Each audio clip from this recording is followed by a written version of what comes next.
ఇలాంటి కూర్చోబెట్టి మాట్లాడే వ్యక్తులతో నేనంటే వెళ్ళి సార్ ఆయన అరెస్ట్ చేయండి సార్, ఇంత దిగజారుడుగా మాట్లాడతాను. దానికి కథనాలు మళ్ళీ విశ్లేషకులు ఇప్పుడు చెప్పండి, ఇప్పుడు మనం ఏం జరిగి ఉండొచ్చు అంటారు. అది యాక్చువల్గా ఏం జరిగిందంటే అండి, ఆ రోజున ఢిల్లీలో మీకు గుర్తే ఉన్నట్టు పవన్ కళ్యాణ్ ఆ రోజున అక్కడి నుంచి హైదరాబాద్ వెళ్ళారు ఫ్లైట్లో, వారిని కలవటం జరిగింది. ఆ జరిగిన 32 నిమిషాలు 29 నిమిషాల 34 సెకండ్లలో 4 నిమిషం 32 సెకండ్లో ఇది లేవనెత్తారంట. ఆయన 6 నిమిషాల మటుకు లేదు దీన్ని ఖండించారు. ఇంత గొప్పగా చెప్తారు మహాన్మాన్. వీళ్ళందరూ కింద కూర్చున్నాను చెప్పండి. ఓకే ఓకే ఓకే అండి.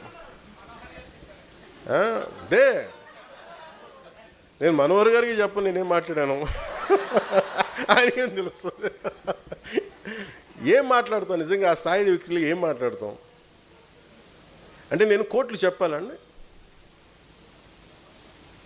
ఈ దేశ ప్రధాన న్యాయమూర్తులకి ఒక మాజీ ముఖ్యమంత్రి ఇన్ని కేసులు పెట్టాడు అని నేను చెప్పాలా? ఆంధ్రప్రదేశ్ హైకోర్టు న్యాయమూర్తులకి నేను చెప్పాలా? వాళ్ళకి తెలియదా? సిబిఐ కోర్టులకి నేను చెప్పాలా? వాళ్ళకి తెలియదా? ఎవరు దోషులో ఏం చేస్తున్నారో తెలియదా? ఆగమ్మ విను.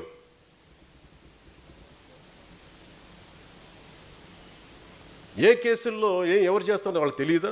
అందుకనే కదా దాఖలైన కేసులన్నీ. వీళ్ళకి మేము చెప్పాలా?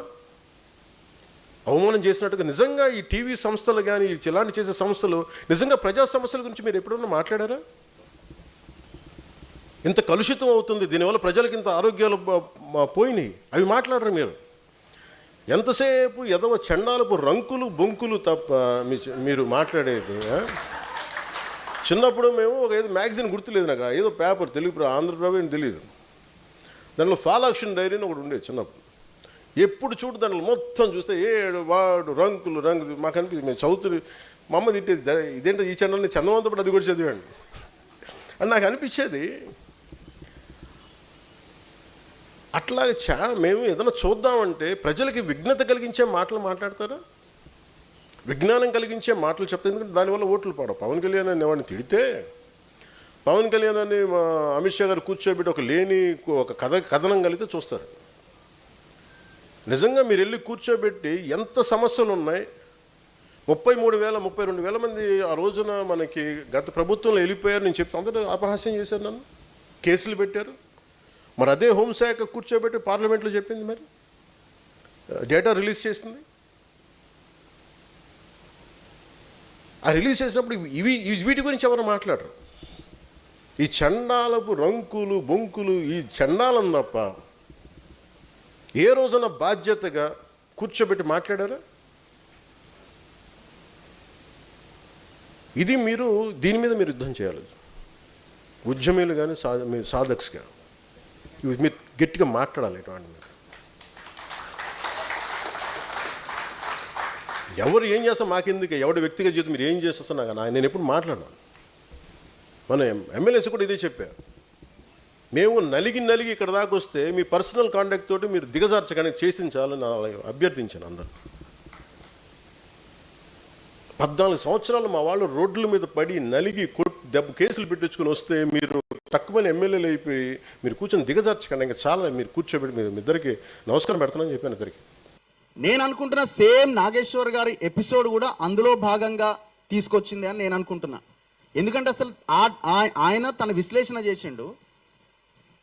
ఒక దగ్గర అమిత్ షాతో జరిగిన భేటీలో, పవన్ కళ్యాణ్ భేటీలో, ఇప్పుడు విషయం ఎట్లా బయటకు వచ్చింది, ఆయన దాకా ఎట్లా తెలిసింది అని అంటే ఎవరన్నా చెప్పొచ్చు, అమిత్ షానే ఇంకొకరితో చెప్పొచ్చు, లేదు పవన్ కళ్యాణే ఇట్లా అన్నాడు అని చెప్పి చంద్రబాబు నాయుడుతో చెప్పొచ్చు, చంద్రబాబు నాయుడే బయట పెట్టుండొచ్చు. ఏ మీడియం ద్వారానే ఏ ఇద్దరు మాట్లాడుకున్న విషయాలు బయటికి తెలవడం పెద్ద సమస్యనా?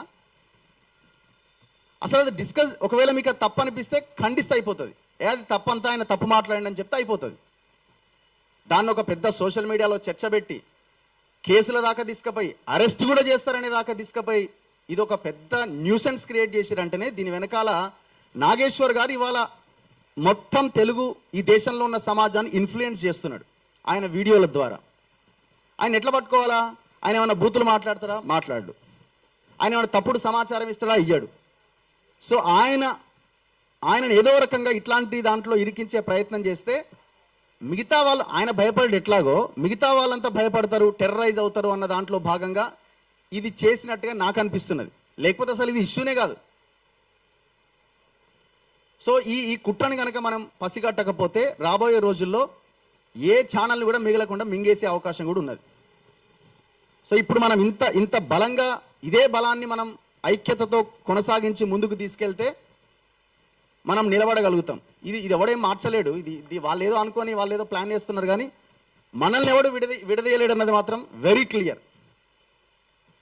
సో ఇది జరుగుతున్నటువంటి ఒక స్టెప్ బై స్టెప్ ప్రాసెస్ లా కనబడతా ఉన్నది.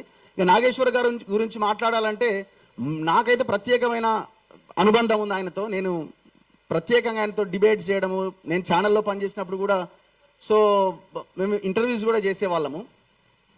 సో ఆయన ఓన్లీ తెలంగాణ తెలుగుకు సంబంధించే కాదు, ఈ దేశంలో ఉన్న ఇష్యూస్ మీద, ప్రపంచానికి సంబంధించిన ఇష్యూస్ వాటి మీద కూడా ఆయన వీడియోలు చూసి మేము అనలైజ్ చేస్తూ ఉంటాం, మేము విశ్లేషిస్తూ ఉంటాం.